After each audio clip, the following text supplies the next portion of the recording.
नमस्कार दोस्तों, स्वागत है आप सभी का हिंदी महासागर में। आज हम पढ़ने वाले हैं छाया मत छूना कविता को। छाया मत छूना, यह कविता जो है मध्य प्रदेश वर्ग 2 चयन परीक्षा के सिलेबस में इकाई 17 में लगी हुई है। इस कविता को आज हम डिटेल से एनसीईआरटी के माध्यम से पढ़ने वाले हैं। इस कविता को पढ़ने से पहले इसके जो कवि हैं गिरजा कुमार माथुर, उनके बारे में पढ़ लेते हैं, क्योंकि कवि के बारे में जानना बहुत ज़रूरी है। जो रचनाएं सिलेबस में डिटेल से लगी हुई हैं, उनके जो कवि हैं उनसे संबंधित अन्य फैक्ट भी पूछे जा सकते हैं, इसलिए कवियों के बारे में जानना बहुत ज़रूरी है। तो गिरजा कुमार माथुर का जन्म हुआ था सन 1918 में गुना में। तो 1918 में गुना में मध्य प्रदेश में इनका जन्म हुआ।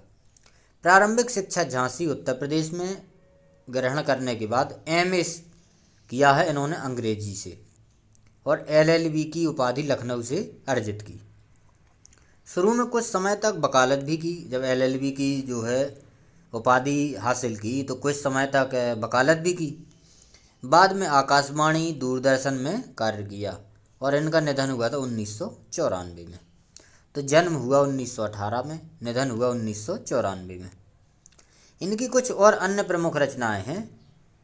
उनमें पहली है नास और निर्माण, धूप के धान, शिलापंख चमकीली, भीतरी नदी की यात्रा। यह एक काव्य संग्रह होता है जिसमें बहुत सारी कविताओं को मिलाकर के एक पुस्तक के रूप में प्रकाशित किया जाता है, तो होता है काव्य संग्रह। जन्म कैद, यह एक नाटक है। नई कविता सीमाएं और संभावनाएं, यह एक आलोचना है।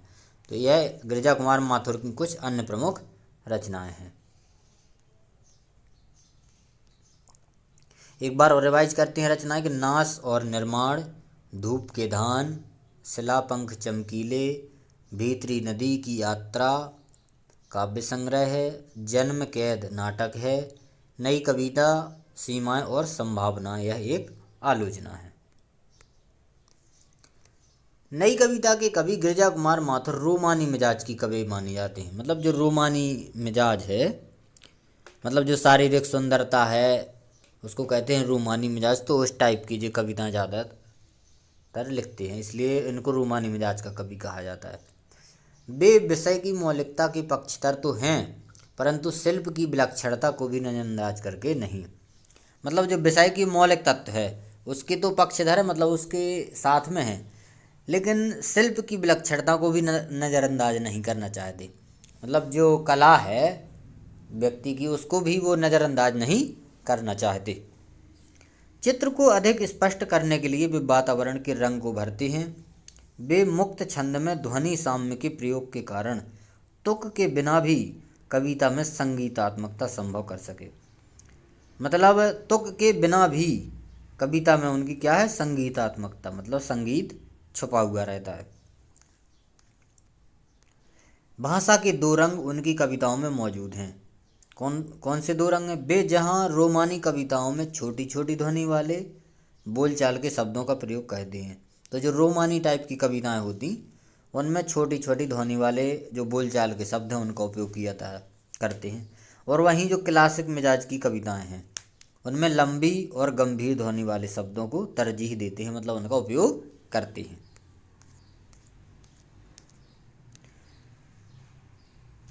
छाया मत छूना कविता के माध्यम से कवि ये कहना चाहता है कि जीवन में सुख और दुख दोनों की उपस्थिति है। यदि सुख है तो दुख भी है, सुख है तो दुख आएगा, दुख है तो सुख आएगा। मतलब जीवन में दोनों चीज़ें समान रूप से पाई जाती हैं। विगत दुख को याद करके वर्तमान के दुख को विगत सुख को याद करके वर्तमान के दुख को गहरा करना तर्कसंगत नहीं है। मतलब जो पुराने दिन जो बीत गए सुख के थे और अभी वर्तमान में दुख चल रहा है, तो जो पुराने सुख के दिन बीत गए उनको याद करना बेवकूफ़ी है, क्योंकि उनको याद करने से अभी जो वर्तमान का दुख है वो और ज़्यादा बढ़ जाएगा। तो कवि कहता है कि जो वर्तमान के दुख के टाइम पर पुराने सुख को याद नहीं करना चाहिए, वह गलत है। कवि के शब्दों में इससे दुख दूना होता है। यदि तुमने पुराने सुख को याद किया तो जो वर्तमान का दुख है वह और ज़्यादा बढ़ जाएगा, मतलब दुगना हो जाएगा।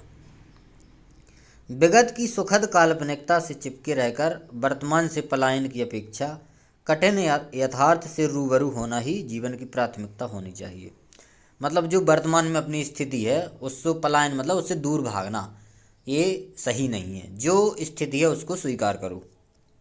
कविता अतीत की स्मृतियों को भूल वर्तमान का सामना कर और भविष्य का वर्ण करने का संदेश देती है। मतलब जो भविष्य में होने वाला है उसको वर्ण करने का संदेश देती है, मतलब उसको अपनाने का संदेश देती है।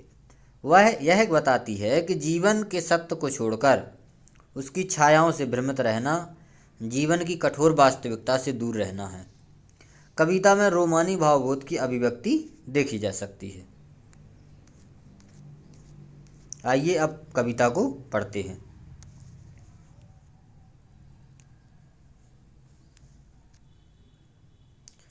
तो कविता यहाँ से शुरू होती है।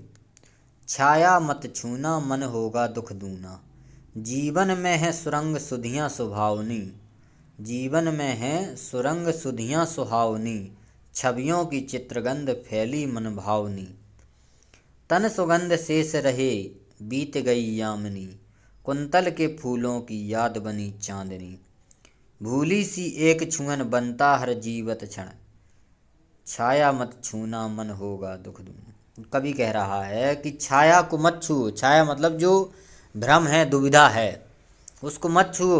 उसको जो पुरानी यादें हैं उनको मत छुओ। उनको छूने से तुम्हारा दुख जो है वो दूना होगा, मतलब और दुगना हो जाएगा। जीवन में सुरंग सुधियाँ सुहावनी हैं। तो जीवन में सुरंग मतलब होता है रंग बिरंगी, रंग बिरंगी। जो पुरानी रंग बिरंगी यादें हैं वो जीवन में बहुत सारी हैं। छवियों की चित्रगंध फैली मन भावनी। छवियों के चित्रगंध मतलब जो इस पुरानी स्मृति के चित्र हैं उनके साथ साथ आसपास की गंध का अनुभव। तो जो पुराने जो चित्र हैं, छवियां हैं, उनके जो आसपास की जो गंध थी, जो प्रेमिका के बालों के फूलों की जो गंध थी, वह भी उसकी जो गंध है वह मन को भाने वाली थी।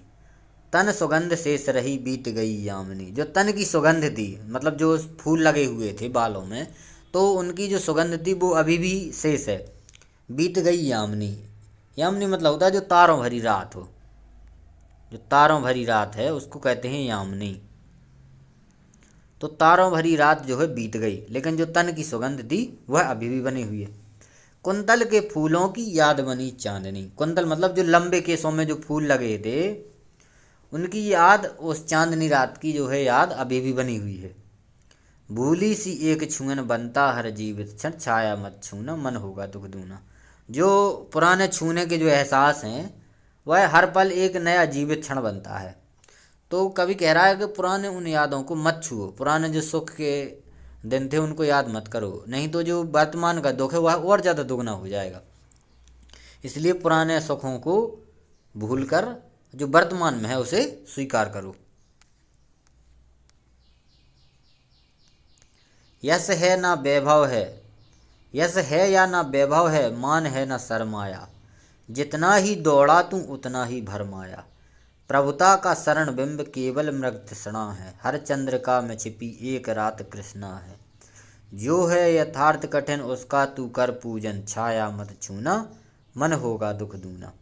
मतलब यश है या ना वैभव है, मान है न सरमाया है। मतलब जो यश है या वैभव, सरमाया मतलब जो कि पूंजी, जो पुरानी जो पूंजी है, जो पुराना वैभव है, यश है, उसको मत छोड़। जितना तू दौड़ा है उतना ही भर, मतलब जितना तू आगे दौड़ेगा उतना ही तुझे लालसा बढ़ती जाएगी और भ्रम होता जाएगा। क्योंकि जो भ्रम है वो आगे, जो लालच है वो कभी ख़त्म नहीं होगा। तो जितना ही तू आगे दौड़ता है उतना ही तुझे भ्रम बढ़ता जाता है। प्रभुता का शरण बिंब केवल मृग तृष्णा है। जो तुम्हारा प्रभुता को बनाने का है, मतलब अपना नाम बनाने का, यश वैभव, वह एक मृग तृष्णा है। मृग तृष्णा का मतलब एक छलावा है। मृग तृष्णा का मतलब होता है छलावा। हर चंद्रिका में छिपी एक रात कृष्णा है, जो है यथार्थ कठिन उसका तू कर पूजन। मतलब जो सत्य है भले ही वो कठिन है, जो वास्तविकता है उसको स्वीकार करो और उसकी पूजा करो।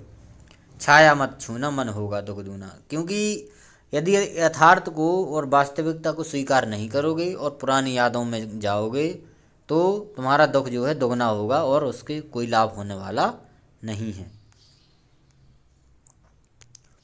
दुविधा हत साहस है दिखता है पंथ नहीं, देह सुखी हो पर मन के दुख का अंत नहीं। दुख है ना चांद खिला शरद रात आने पर, क्या हुआ जो खिला फूल रस बसंत जाने पर। जो न मिला भूल उसे कर तू भविष्य वरण, छाया मत छूना मन होगा दुख दूना।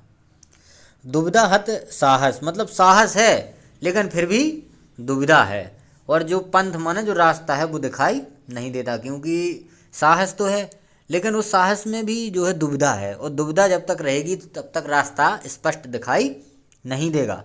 देह सुखी हो पर मन के दुख का अंत नहीं, मतलब जो देह है शरीर है वह तो सुखी है लेकिन जो मन है उसके दुख की कोई अंत नहीं है, ना उसकी कोई सीमा है। दुख है ना चांद खिला शरद, मतलब दुख है ना चांद खिला शरद, मतलब शरद ऋतु की रात है फिर भी चांद नहीं खिला, इस बात का क्या है दुख है।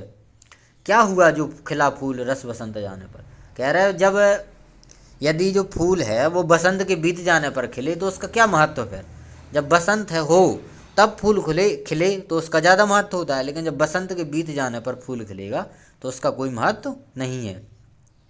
इसलिए जो ना मिला भूल उसे कर दूं भविष्य वरण, मतलब जो नहीं मिल सका उसको भूल, और जो आगे भविष्य है उसका स्वागत कर, उसको स्वीकार कर, उसका वरण कर। तो पुरानी जो यादें हैं उसको भूल जा और जो नया भविष्य में होने वाला है उसका स्वागत कर, उसका वरण कर। छाया मत छूना मन होगा दुख दूना। और यदि तू भविष्य को छोड़ करके और पीछे भागेगा, पीछे के सुख को देखेगा तो जो दुख है वह दुगना हो जाएगा। और यह कविता यहीं पर समाप्त हो जाती है। तो यह बहुत ही छोटी कविता थी, लेकिन इसका जो मेन उद्देश्य है कि जो पुरानी यादें हैं उनको भूलो और जो नया भविष्य है और जो वर्तमान है, वर्तमान के जो अपने हैं उसको स्वीकार करो और भविष्य को देखो। जो बीत गया सो बीत गया, उस पर ध्यान मत दो, उसको याद करने से दुख ही होगा जीवन में। तो यह गिरिजा कुमार माथुर की कविता थी जिसको आज हमने पढ़ा है। तो यदि वीडियो पसंद आया है तो लाइक करें, कमेंट करें और चैनल पर नए हैं तो सब्सक्राइब जरूर करें। मिलेंगे अगले वीडियो में एक नई रचना के साथ। धन्यवाद।